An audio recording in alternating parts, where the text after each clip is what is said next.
खुश आमदेद नाजरीन, मकालमा की दूसरी नशिस्त। मेरे साथ मौजूद हैं डॉक्टर हुमा बकाई और हम आज का पहला मौजू पाकिस्तान और हिंदुस्तान के ताल्लुकात। ये एक बहुत वसी और बहुत पेचीदा, बहुत गहरा मौजू है, लेकिन कोशिश करेंगे कि कुछ तबादला ख्याल, शायद कुछ हम आपसे भी सीखें और हम एक दूसरे से सीखने की कोशिश करेंगे, क्योंकि डॉक्टर हुमा बकाई पढ़ाती हैं, माय गॉड, और मुझे कोशिश करती हैं कि मुझे भी तालिबे इल्म की ही हैसियत में रखें और मैं हमेशा सीखने के लिए तैयार हूँ।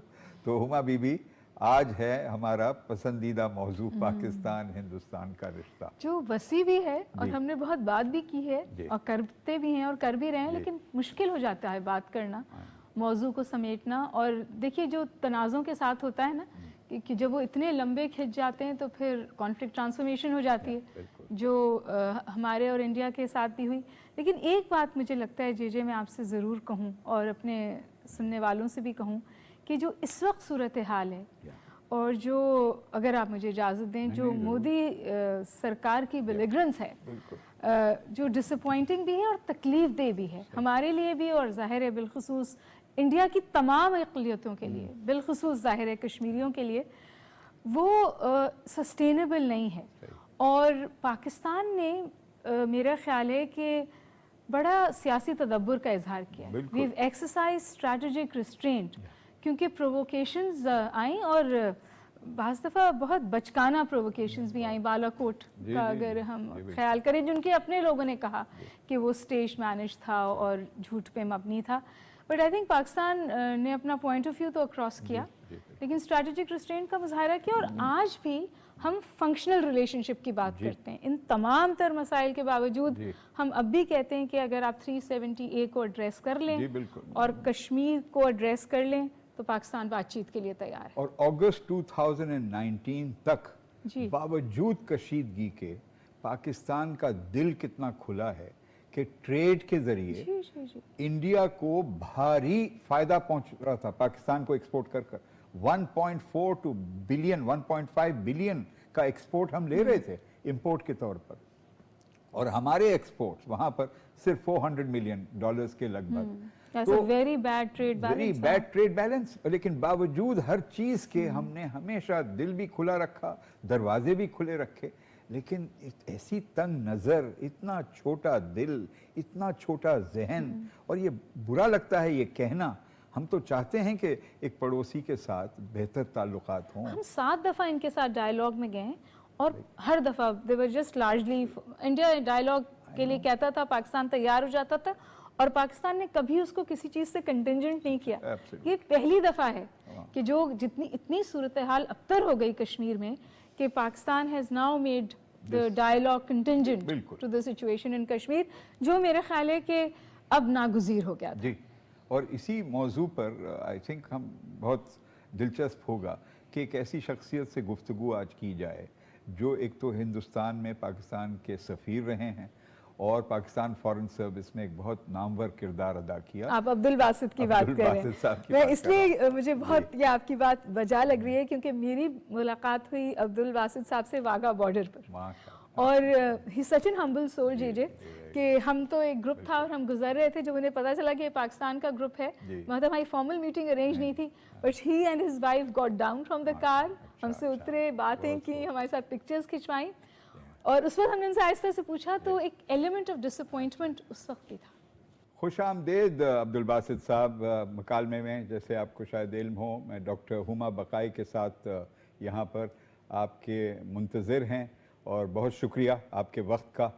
माशाल्लाह हमें फ़ख्र है कि आप जैसे मुअज़्ज़िज़ सफ़ीर पाकिस्तान की नुमाइंदगी करते रहे, और ख़ास तौर पर हिंदुस्तान में बहुत मुश्किल तरीन एक ऐसा मरहला था सन 2014 से 2017 तक, जब आपने प्रेमेच्योरली रिटायरमेंट को इख्तियार किया। तो आपसे तबादला ख्याल बहुत ही रेलेवेंट और दिलचस्प रहेगा।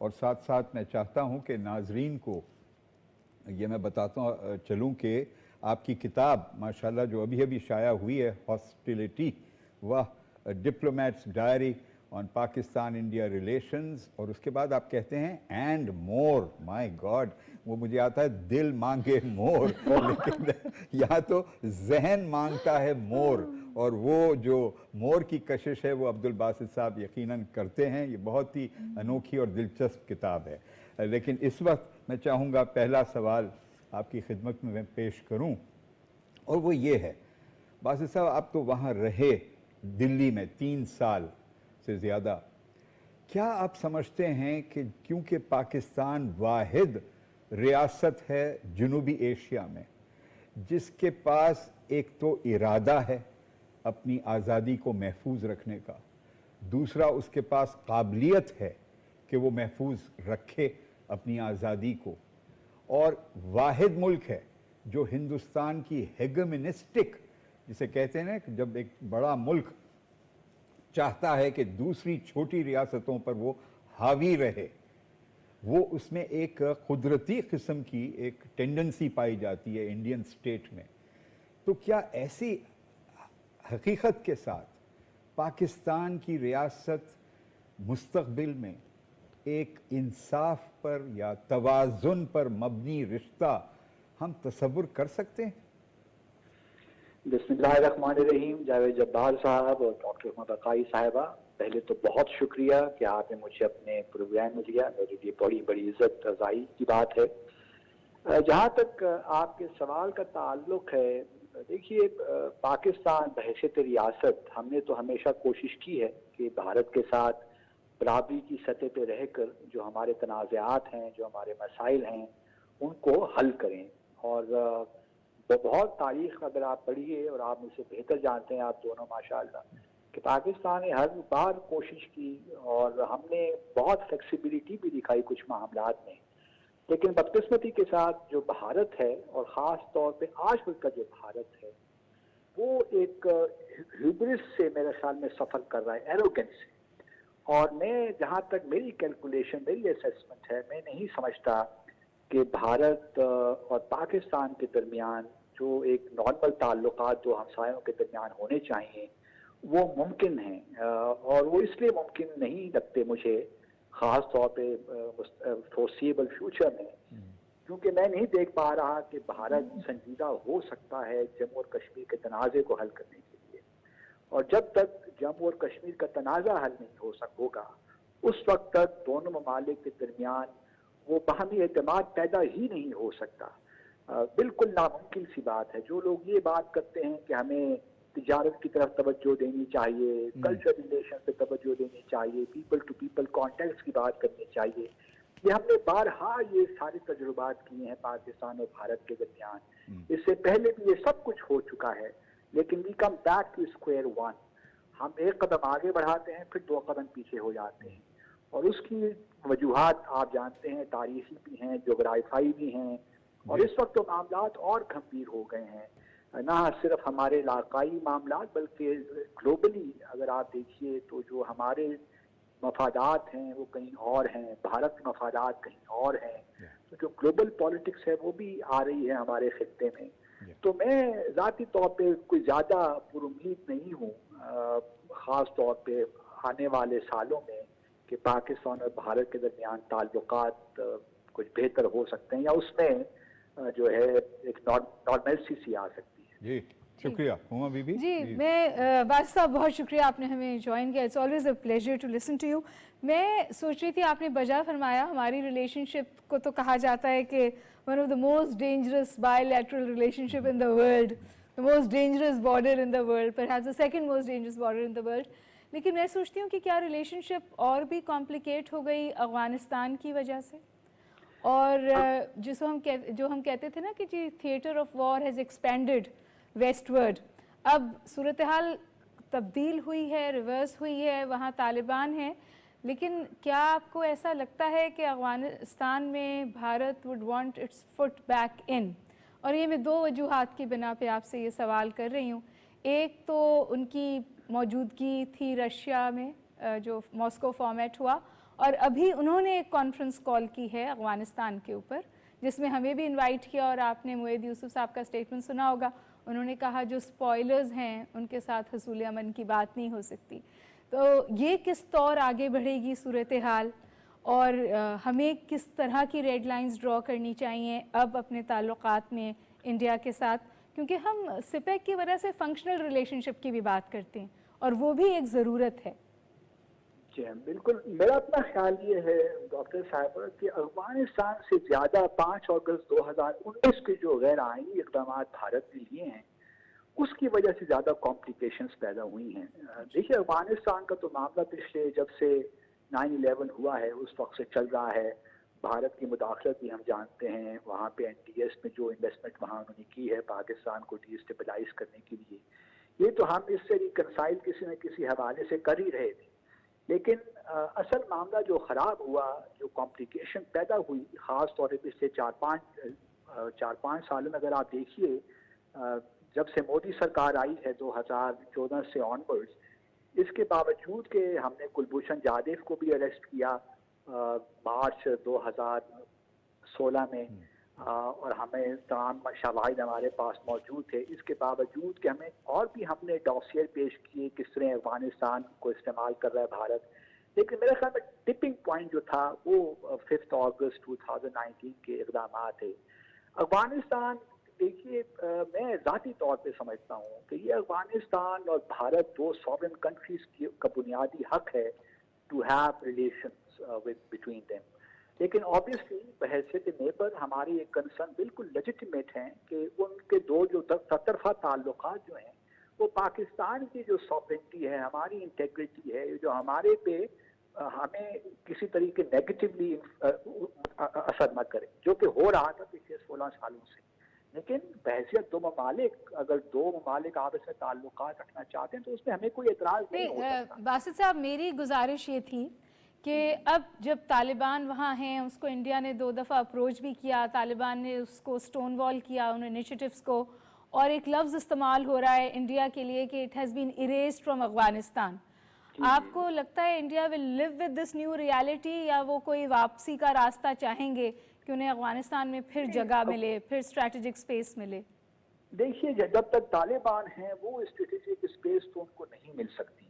लेकिन ये भी बात आपके जहन में रहे कि भारत ने सिर्फ अफगानिस्तान में अपने पाकिस्तान के खिलाफ सिर्फ अफगानिस्तान में एसेस नहीं बनाए, बहुत सी ऐसी कुव्वतें पाकिस्तान के अंदर भी मौजूद हैं बदकिस्मती के साथ, और दुनिया भर में हैं जो कि उनके एसेट्स हैं अगेंस्ट पाकिस्तान। लेकिन ये बात आपकी दुरुस्त है कि वो चाहेंगे कि तालिबान के साथ भी कुछ इंटरेक्शन उनका हो, और जो पहली उन्होंने कोशिश की, अभी जो 9, 10 और 11 नवंबर इस महीने जो कॉन्फ्रेंस हो रही है न्यू दिल्ली में, उसमें मैंने तो यही प्रोपोज किया था कि हमें पहली बात तो यही करनी चाहिए कि तालिबान के बगैर क्या कॉन्फ्रेंस हो सकती है नेशनल सिक्योरिटी के हवाले से।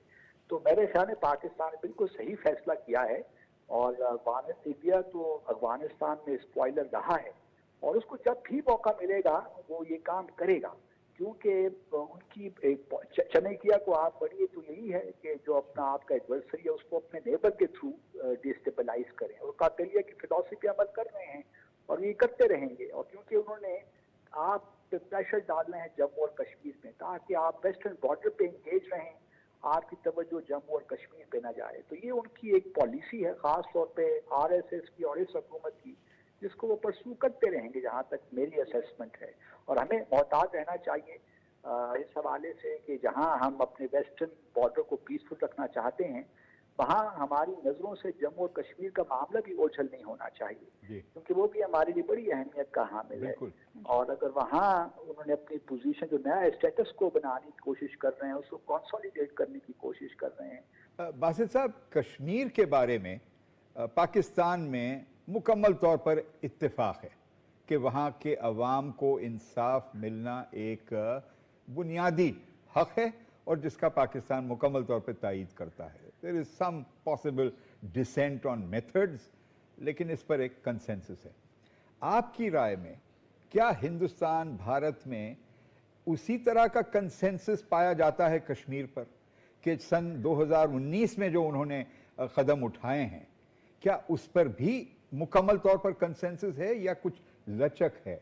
क्योंकि अगर आप देखें वोट के हिसाब से तो बीजेपी और RSS किस्म की इत्तेहाद को सन 2019 में सिर्फ 38% वोट मिला, यानी कि 62% हिंदुस्तान का वोटर उसने रद्द किया है बीजेपी के इंतहा पसंद पॉलिसीज को। लेकिन क्योंकि हमारा इंतखाबी निज़ाम इतना फरसूदा है तो लोकसभा में उनको बड़ी भारी अक्सरियत मिल गई। तो आपकी राय में क्या वहां भी एक रिजिड किस्म का कंसेंसस है या लचक पाई जाती है? देखिए, जहां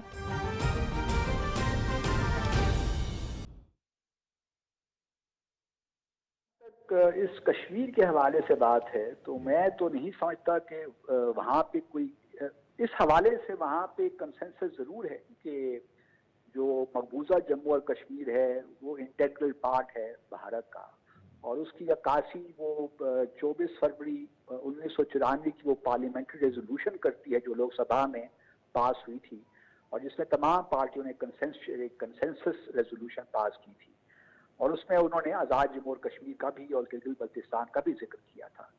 तो यहाँ तक तो कंसेंसस है कि जो मकबूजा जम्मू और कश्मीर है वो एक अटूट अंग है भारत का। लेकिन इस हवाले से कि जो इक़दाम 5 अगस्त 2019 को बीजेपी ने लिए गैर आईनी, उस पर बहरहाल कांग्रेस के तहफ़्फ़ुज़ात हमें नज़र आए हैं, और उसमें कुछ और जो रीजनल पार्टीज हैं उनके भी तहफ़्फ़ुज़ात हैं कि ये आपको नहीं करना चाहिए था क्योंकि सारा जो काम आपने किया है गैर आईनी किया है। बल्कि ऐसे लोग यहाँ तक कि यशवंत सिन्हा जो वहाँ के फॉरेन मिनिस्टर रहे हैं और बीजेपी के फॉरेन मिनिस्टर और फाइनेंस मिनिस्टर रहे हैं, उन्होंने भी यहाँ तक कहा कि बिल्कुल ये गैर आईनी इकदाम है, और बल्कि उनका परसों एक इंटरव्यू चल रहा था, मैं देख रहा था, उन्होंने यहाँ तक भी कहा कि इसने तो पूरे कश्मीर का जो है, अगर हम ये समझते हैं कि कश्मीर इससे ज़्यादा आज़ाद हो जाएगा या हिंदुस्तान का हिस्सा बन जाएगा तो हमें बड़ी खुशफहमी है।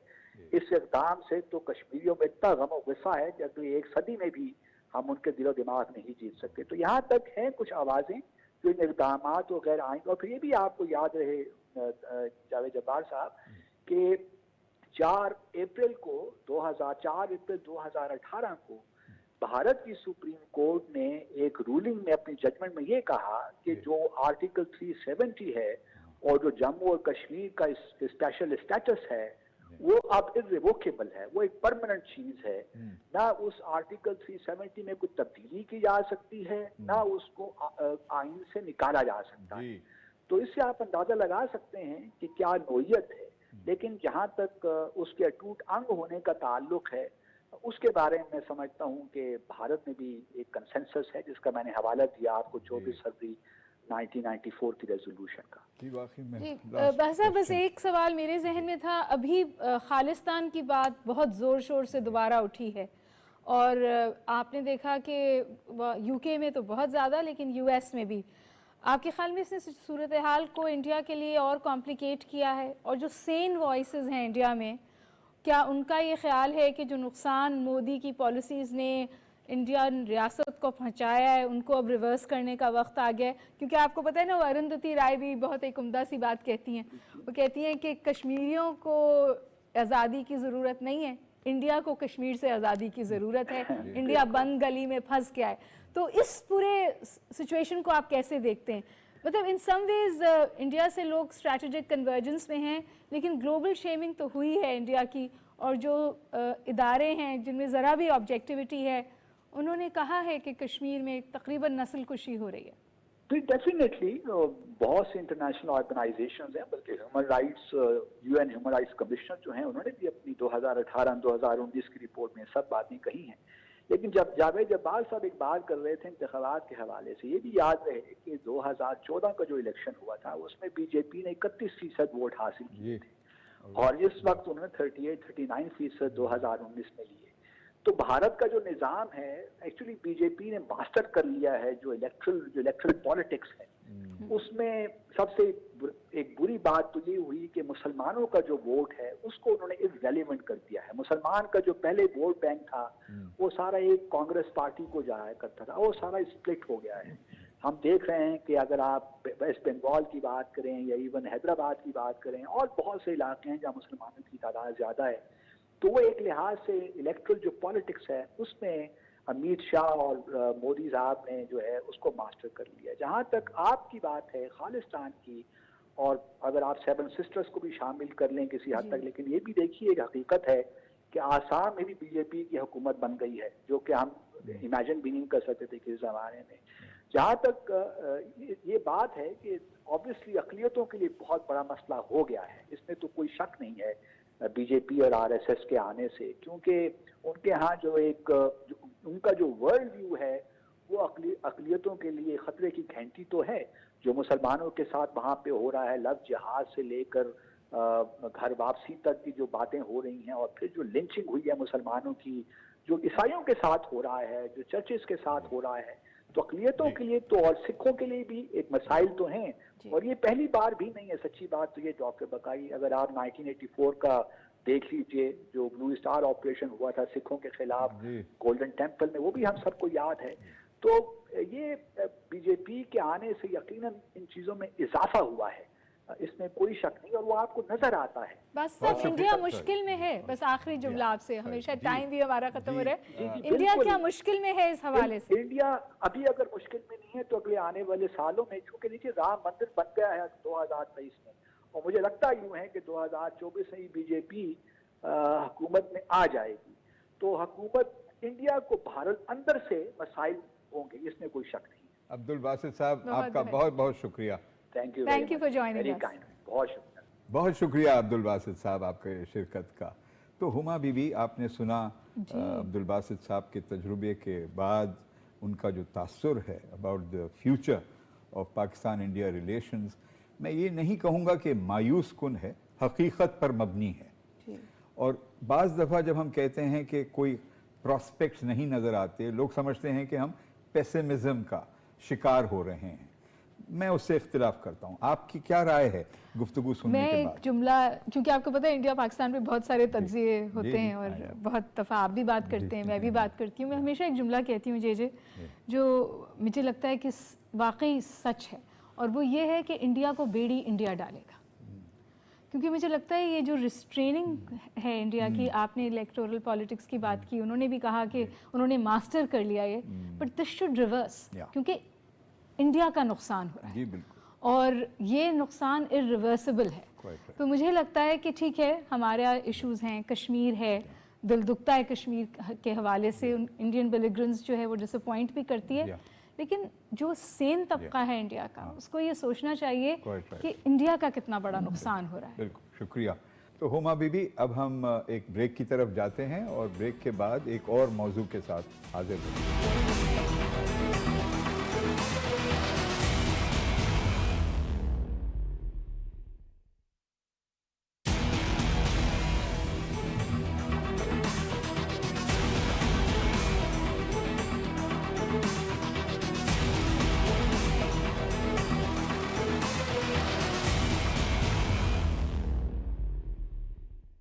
Welcome back. रूमा बीबी, आज हमारा दूसरा मौजू फाइनेंशियल एक्शन टास्क फोर्स, और एक मुझे बड़ा दिलचस्प लगता है जिस तरह हम इसको प्रोनाउंस करते हैं, Looks like an Italian dish, doesn't it? It sounds funny, लगता है बड़ा मजाका खेज नाम, लेकिन है बहुत ही जहरीला किस्म का उसका असर, क्योंकि अचानक गुज़िश्ता सालों में पाकिस्तान एक निशाना बन गया है। जैसे कि बाकी के सारी रियासतें बड़े शरीफ अंदाज में अपने मालियाती हालात सही कर रहे थे, और हम पाकिस्तान पर इतनी तवज्जो पहले कभी नहीं दी गई जितना कि ये फैटफ के बाद। हालांकि फैटफ को बने काफ़ी अरसा हो गया, हम ब्लैक लिस्ट में थे जी, एग्जैक्टली। फिर जब लास्ट टाइम इवैल्यूएशन हुई थी जे तो तब भी हमारा ख्याल था कि हमारी कंप्लायंस लेवल्स इतनी अच्छी हैं कि हम ग्रे लिस्ट से निकल जाएंगे, लेकिन फिर आपने देखा कि 11th आवर पे ग्रे लिस्ट से हम नहीं निकाले गए। और इंटरेस्टिंग बात यह है कि जब ये पूरा प्रोसेस चल रहा होता है तो जिस तरह की बातें इंडियन प्रेस में जारी होती हैं वो तकरीबन मज़ाक खेज़ हैं। वो तो फैसला आने से पहले वर्डिक्ट दे देती हैं कि ये होना ही नहीं चाहिए, बल्कि हर दफ़ा ये बहस होती है। और ये मैं किसी समझे मुगालते के बगैर कह रही हूँ, और ना इसमें एग्जैजरेशन है कि जी ग्रे लिस्ट से निकलना तो छोड़िए, वापस ब्लैक लिस्ट में पुश बैक कर दीजिए। Pakistan has worked really hard on the compliance issues, 40 में से 35 पे हम लार्जली कंप्लायंट हैं या कंप्लायंट हैं। जो मैं आपको बताऊं, बहुत सारे दीगर ममालिक नहीं हैं जी। तो हम एक सेमिनार में थे, आप भी तशरीफ़ ले जाते हैं, वहाँ तो बिल्कुल ये बात जो लीगल एक्सपर्ट्स थे उन्होंने इस्टेब्लिश की कि ये टेक्निकल इशू नहीं है। ये नहीं है कि हम कितनी टेक्निकलिटीज़ को एड्रेस करते हैं, दिस इज़ समझे लीगल वॉरफेयर। Legal warfare. और बहुत ही मुनासिब है कि हमारे साथ आज शरीके गुफ्तगू होंगे मईशत पर महारत रखने वाले खुर्रम शहजाद साहब। Khurram has also written on FATF। Khurram Shahzad साहब, खुश आमदेद मकालमे में। शुक्रिया आपके हमारे साथ ज्वाइन करने का।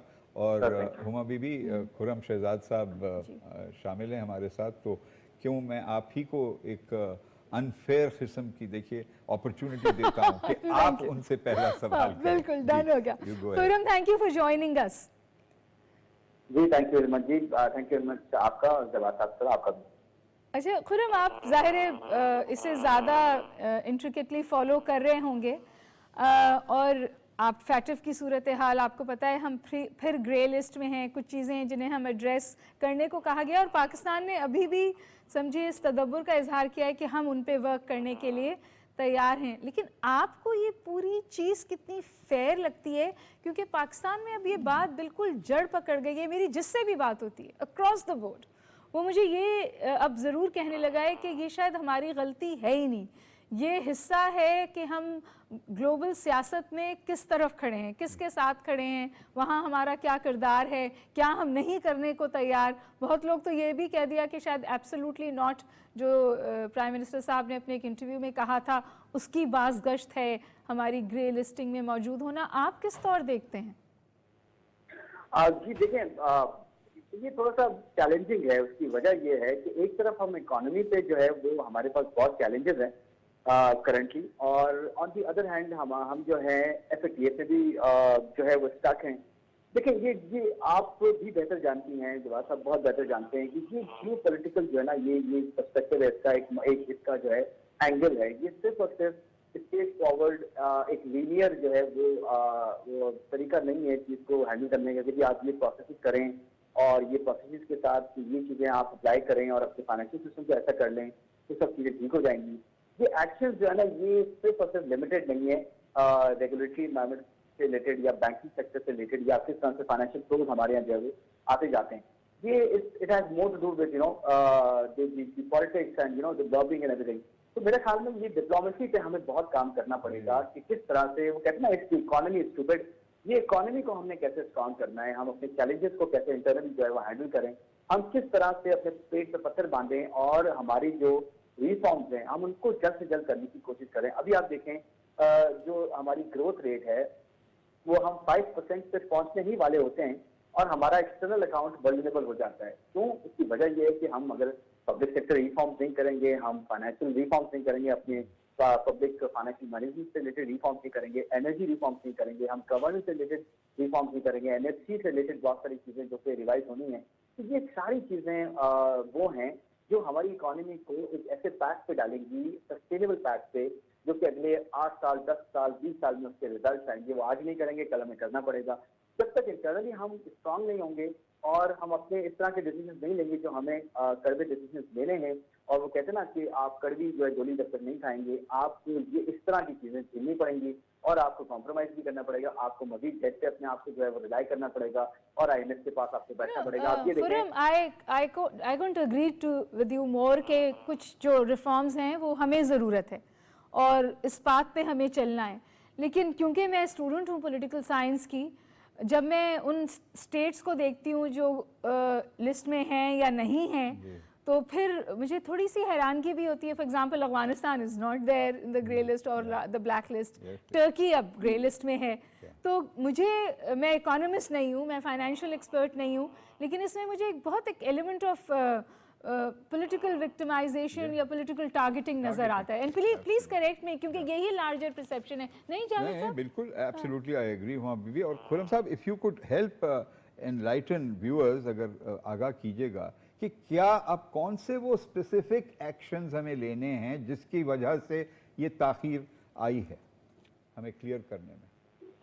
सर देखें, एक तो बड़ा क्लियरली पॉइंट आउट किया गया कि जो कंट्रोवर्शियल ऑर्गेनाइजेशन हैं, जो है कदम होने के ज़मरे में आती हैं, उनका एक स्टेट पावर, उनका एक जो है स्टेटमेंट है कि इनको आप ब्लैकलिस्ट करें या इनको कदम दें या इनकी जो है ना फाइनेंसिंग के जो भी सोर्स हैं इनको जो है आप देखें, नंबर 1। सेकंड जो है उनका एक स्टेट फॉरवर्ड जो स्टेटमेंट है तो ये कि आप अपनी डॉक्यूमेंटेशन को कैसे इम्प्रूव करेंगे। उसमें मुझे लगता है कि एक दो एरियाज ऐसे हैं जो कि हमें, वो कहते हैं ना, अपने एंड से आप कोई भी जो है वो रूम ना दें, अपनी भरपूर कोशिश करें, फिर अपने आप को जो है प्रेजेंट करें प्रॉपर्ली, दुनिया के साथ टैग अलॉन्ग करें, जो आपकी चाइना है या रशिया है या टर्की है या और दूसरे कंट्रीज हैं जो आपके साथ खड़े होते हैं, इवन मिडल ईस्टर्न कंट्रीज हैं। उसमें एक और चीज ये सर कि आपके यहाँ गोल्ड की जो मार्केट है ना, वो बड़ी अनडॉक्यूमेंटेड है। बहुत बड़ा काम होता है गोल्ड की मार्केट में, बहुत बड़ा काम होता है रियल एस्टेट की मार्केट में, बहुत बड़ा काम होता है गाड़ियों की मार्केट में, बहुत बड़ा काम हो रहा था बॉन्ड मार्केट में। बॉन्ड टू सर्टेन एक्सटेंट जो है वो अब डॉक्यूमेंट किया गया है। बहुत बड़ा काम हो रहा था नेशनल सेविंग स्कीम में, जो कि सिर्फ और सिर्फ टैक्स पे चल रही थी और कोई भी जाके टैक्स देके और सेविंग सर्टिफिकेट जो है वो ले रहा था और उसको बड़े आराम से भाषण कर रहे थे पिछले कई सालों से। अब जाके उसके थोड़ा सा काम हुआ है। अब जो अभी भी ऑप्शन उसमें है मेरे ख्याल में नेशनल सेविंग्स में कि भी आप कैश या फिर चेक उसके थ्रू कर सकते हैं। इस तरह की चीजों को हमें बहुत ज्यादा टाइटन अप करना होगा। गोल्ड की मार्केट को बहुत ज्यादा डॉक्यूमेंट करना होगा, क्योंकि आपने देखा है हमारे यहाँ मिडिल ईस्ट, ये खासकर हमारे सब कॉन्टिनेंट में गोल्ड का यूज बहुत होता है और हम उसको स्टोर ऑफ मनी भी जो है लेते हैं और अपने पैसे जो है उसमें रखते हैं। आप रिटर्न फाइल करने जाते हैं, वहाँ आप गोल्ड दिखाते हैं और उसका भी कोई पता नहीं होता। तो देखिए, इस तरह की चीजें डेफिनेटली हमारे यहाँ लूपहोल्स हैं। ये प्रॉब्लम नहीं है कि लूपहोल नहीं, लेकिन जैसा हुमा ने कहा सर, ये बड़ी इंपॉर्टेंट बात है कि ऐसे कंट्रीज, एक्चुअली कुछ ऐसे बड़े कंट्रीज है, वेस्टर्न ममालिक ऐसे हैं जो कि एक्चुअली होम है फॉर ब्लैक मनी। मैं यूके की बात करता हूँ, की बात करता हूँ, वो तो डर है जहाँ पे ब्लैक मनी इकट्ठा होता है। लेकिन यहाँ पे देखें, आप ये चीज को ना रीइंफोर्स किया जा रहा है हुमा कि it's not only economy, it's little more than that, कि आप अपने आप को पॉलिटिकली कितना ज्यादा जो है वो बेहतर करते हैं, कैसे लॉबिंग करते हैं, कैसे डिप्लोमेसी को लेकर करते हैं और कैसे इकोनॉमी को आगे लेके आते हैं, इंटरनली किस तरह से अपने आप को स्ट्रेंथन करते हैं। ये बहुत बड़ा जो है वो पॉइंट है, क्योंकि इंडिया ने ये किया है। इंडिया ने अपनी इकोनॉमी को मजबूत किया है और आज इंडिया में जो कुछ होता है, चाहे वो क्रिकेट के मैदान में हो, चाहे वो स्पोर्ट्स के, चाहे वो फाइनेंशियल मार्केट में हो, बहुत बड़े वहाँ पे जो है वो ब्लैक मनी यूज होता है। लेकिन कोई उनको नहीं पूछता, कोई इनको ब्लैकलिस्ट नहीं करता, कोई इनको ग्रे लिस्ट पे नहीं डालता। क्यों? क्योंकि इनका इकोनॉमी में बहुत बड़ा मसल है। तो इकोनॉमी में अपनी बेहतरी लाने के लिए हमें ये सब करना पड़ेगा। इंटरनली अपने आप को मजबूत करना पड़ेगा, दूसरों को कम ब्लेम करें, अपने आप को ब्लेम ज्यादा करें और उससे आप जो है क्रिटिकल हों। तो मुझे लगता है कि आने वाले सालों में हम अपने लिए करेक्शन ज्यादा बेहतर करेंगे, लेकिन ऑफ कोर्स इकोनॉमी इंटरनली मजबूत करें। बस बात वहीं आके खत्म होती है ना जे के डिप्लोमेटिक फुटवर्क बेहतर होना चाहिए। एब्सोल्युटली। और खुर्रम शहजाद साहब, बहुत शदीद ज़रूरत इसकी भी है कि पब्लिक डिप्लोमेसी को वसी पैमाने पर हम अप्लाई करें। कई फॉर्म्स में, मीडिया के ज़रिए, नॉन मीडिया मीन्स के ज़रिए हम बहुत ज़्यादा डिपेंड करते हैं। फॉरेन मिनिस्टर का मुख्तलिफ मालिक का दौरा या वज़ीर आज़म वक्तन फ़वक्तन नेशनल इंटरनेशनल कॉन्फ्रेंसेस को एड्रेस करना, ये बहुत अच्छी बात है, लेकिन वो नाकाफ़ी है, क्योंकि मसला इतना बुनियादी है। पाकिस्तान का मनफी जो तासुर है सारी दुनिया में, that is one of the biggest impediments to getting our name of the FATF grid. Absolutely. So, would you agree that there is a need for that kind of diplomacy also? Sir, there has always been this need there. ये actually हमने image जो perception versus reality होती है ना, हमने उस पर बहुत कम काम किया है। हमने ये देखा ही नहीं कि perception is the reality these days। हम तो ये सोचते ही नहीं है कि जी हमें प्रेजेंट कैसे करना है अपने आप को, हमने कैसे फिफ्थ जनरेशन वॉरफेयर को जो है वो हैंडल करना है, किस तरह से हमने अपने हर उस जो है एबल आदमी को आगे करना है जो कि इस बात नैरेटिव को आगे लेके जाए। अच्छा Khurram, on a lighter note, we have to wind up, just on a lighter note, हम कंप्लायंस करने की कोशिश कर रहे हैं, हर दफ़ा और मज़ीद बॉक्सेस टिक कर देते हैं, लेकिन जो सूरत हाल बन रही है, आपको लग रहा है हम निकलेंगे ग्रे लिस्ट से या यहाँ हम यहीं हैं, यहीं पार्क्ड हैं? मैं सिर्फ और जवाब ये दूंगा उमान कि अगर आप अमेरिका के साथ बना के नहीं रखेंगे तो आपके दोनों प्रॉब्लम खड़े रहेंगे। आप IMF में भी रहेंगे और आप FATF में भी रहेंगे। ये स्ट्रेट फॉरवर्ड आंसर है। ये मुझे लगता है लाइक इट और नॉट, ये स्ट्रेट फॉरवर्ड आंसर है। आपको अपनी डिप्लोमेसी जो है अमेरिका, चाइना दोनों के साथ बैलेंस लेके चलना होगा। आपको ये देखना होगा, अभी रिसेंटली ये हुआ था कि हमने अमेरिका को बहुत ज्यादा हेड ऑन लिया और हमने on the other hand FATF और IMF को नहीं कर थे कि हम उनके दूसरी जगह पे हम उनके साथ जो है किस तरह से स्टक हैं। बहुत शुक्रिया खुर्रम शहजाद साहब, बहुत शुक्रिया आपकी शिरकत का।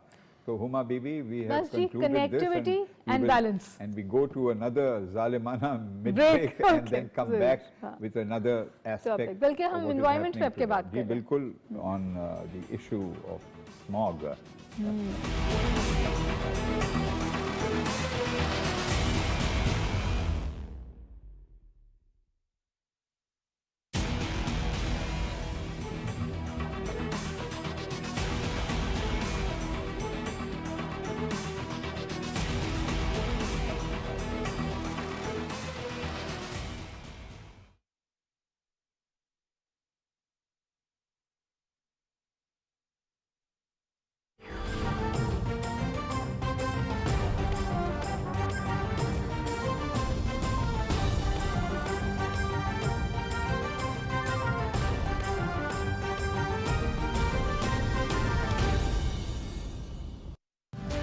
मुल्क भर में डेंगू वायरस 374 का मतलब जितना नंबर हाई होता है उतना ही बदतर होता है, और इससे आप अंदाज़ा लगाइए कि दूसरा जो बदतरीन शहर है, माहौलियात, हवा, जो सांस हम लेते हैं, वो है ज़ाग्रेब, क्रोएशिया में, जो साबिका यूगोस्लाविया का हिस्सा है, और उसका नंबर बनता है 174, यानी कि double that of Zagreb at the second place. Huma Bibi, my God, मेरा ख्याल है कि ये तो अभी ये बिल्कुल कोविड का अलग क्राइसिस और ये एक हमने जो ले लिया है. देखिए, ये इन्वायरमेंटल डेग्रेडेशन है. इस वक्त जो आप डेंगू की सूरत हाल देख रहे हैं ना, डेंगू भी पहले लाहौर तक महदूद था और अब के कराची में लोग कह रहे हैं कि Covid has been replaced by dengue. तो ये इन्वायरमेंटल थ्रेट तो है, लेकिन लाहौर में हर साल सूरत हाल और ज़्यादा मखदूश होती चली जाती है. हम इसको इस बात से भी शायद रिलेट करते थे कि पड़ोस में जो सूरत हाल बनती है उसकी वजह से शायद ये होता है. लेकिन जो ये आप बता रहे हैं, इससे तो ऐसा लगता है कि कुछ हमारी तरफ भी मसला है. Absolutely. और फिर इसकी जो हेल्थ की रिपरकशंस हैं, पता नहीं कितने बच्चों को एस्मा होगा, कितने एस्मेटिक पेशेंट्स जो हैं उनकी सूरत हाल इस विंटर बहुत मखदूश रहेगी. प्लीज़ मुझे जे बताइए कि अब जो सूरत हाल है, मतलब environment is becoming a top global concern now, और ट्रम्प का भी थिंकिंग प्रोसेस मुख्तलिफ था, लेकिन Biden in some ways is back on track, climate treaty में आ गए हैं. चाइना ने बहुत अहम ऐलानात किए हैं क्लाइमेट की प्रोटेक्शन के लिए, मतलब कोल पे गिव अप किया है, वो तमाम बातें. Of course US still remains the largest carbon emitter in the world, लेकिन जो हमारे जैसे ममालिक हैं जो कॉन्स्टेंटली एक टाइट रोप वॉकिंग करते हैं between development, industrialisation and environmental protection, वहाँ पर आप ये पूरी सूरत हाल, और फिर आपने लाहौर की जिक्र किया. How do you see things moving? हमने 100 मिलियन ट्री सुनामी भी किया है, जिसको ग्लोबली अप्रिशिएट भी किया गया. प्राइम मिनिस्टर साहब का इनिशिएटिव है, और अब मैं बच्चों को भी देखती हूँ, they are on board, you know, there is ownership for it in schools, in colleges, in universities, everywhere. But आपके ख्याल में ये काफ़ी है या मज़ीद कुछ करने की ज़रूरत? देखिए, मुझे याद आता है हुमा बीबी 1970s का दौर, जब पहली दफ़ा स्टॉकहोम में ये कॉन्फ्रेंस हुई, पहली दफ़ा दुनिया की सतह पर एनवायरमेंटल कॉन्फ्रेंस स्टॉकहोम स्वीडन में हुई, अर्ली 70s में. उसके बाद गुज़िश्ता 45 साल में इतनी शोहरत इस मौजू को और शऊर बढ़ा है, और तहकीक भी बहुत और है, बिलखसूस बच्चों में, नौजवानों में. तो मैं पुरुमीद हूँ कि बावजूद इसके कि इंसानियत ने इतना तबाहकुन एक रुख इख्तियार किया है तरक्की के नाम पर, उसको मैं कहता हूँ डिस्ट्रक्टिव डेवलपमेंट, तबाहकुन तरक्की. और हम तो सोचते नहीं, हम समझते हैं बस एक इमारत लग जाए, सड़क बन जाए, लेकिन हर कोई गाड़ी चलाए और बस हर कोई गाड़ी चलाए, लेकिन हर जगह पे जिंदगी मौजूद है. चाहे वो कोई कीड़ा हो, चाहे वो कोई फूल हो, कोई बीज हो, ये सब जिंदगी का हिस्सा है, और वो तबाह हो जाती हैं क्योंकि इंसान चाहता है कि वो आए अशरफुल मखलूक़ात के नाम पर. तो इसकी वजह से अब लाहौर में क्या हो रहा है, इंडस्ट्री के से जो एमिशंस हैं, स्मोक है, गाड़ियों को जो हम चलाते हैं वो कार्बन फ्री नहीं है, बावजूद इसके कि यूरो 5 एक क्वालिटी है, उसके तहत व्हीकल्स को हमें इंपोर्ट करना चाहिए, लेकिन अभी तक उनके ऊपर ड्यूटी जो लगती है वो मुनासिब नहीं है, लिहाजा लोग वो नहीं प्रेफर करते इस वक्त. लेकिन कई इस्लाहात की लेकिन जरूरत अब क्या है हमारे कई पास शोबों में। ये ऑप्शन है जी। कि ये तमाम चीज़ें जो हमें शायद बहुत पहले कर लेनी चाहिए थी वो अब हम ना करें, मतलब it's too close to home ना। पहले हम समझते थे ये बड़े मुल्कों की बातें हैं। नहीं, देखिए इसमें इज्तिमाई जिम्मेदारी है बिल्कुल। रियासत की जानिब से कि रियासत एक मिसाल कायम करे, और शहरियों की जानिब से, चाहे वो प्लास्टिक बैग का इस्तेमाल क्यों ना हो, और इसके बारे में एहसास बढ़ रहा है।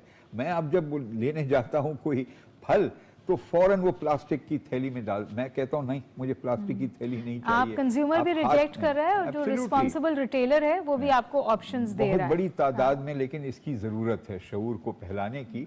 और स्मॉग जो ये आया हुआ है, ये भी याद रहे कि हम नॉर्मली तो हमारे बहुत अच्छे पड़ोस मुल्क को हम ब्लेम करते हैं जायज़ तौर पे, क्योंकि वहाँ वो वहाँ खेत से, पे, जी। लेकिन इस वक्त सुना ये है कि वेस्टर्ली विंड्स हैं, यहाँ से जा रही है हवा उनकी तरफ, तो जब उनकी तरफ से हमारे पास ईस्टर्ली विंड्स आएंगे तो और बदतर होने का सूरत-ए-हाल खतरा मफतूश मौजूद होगी। है। तो it's a need for combined combined action.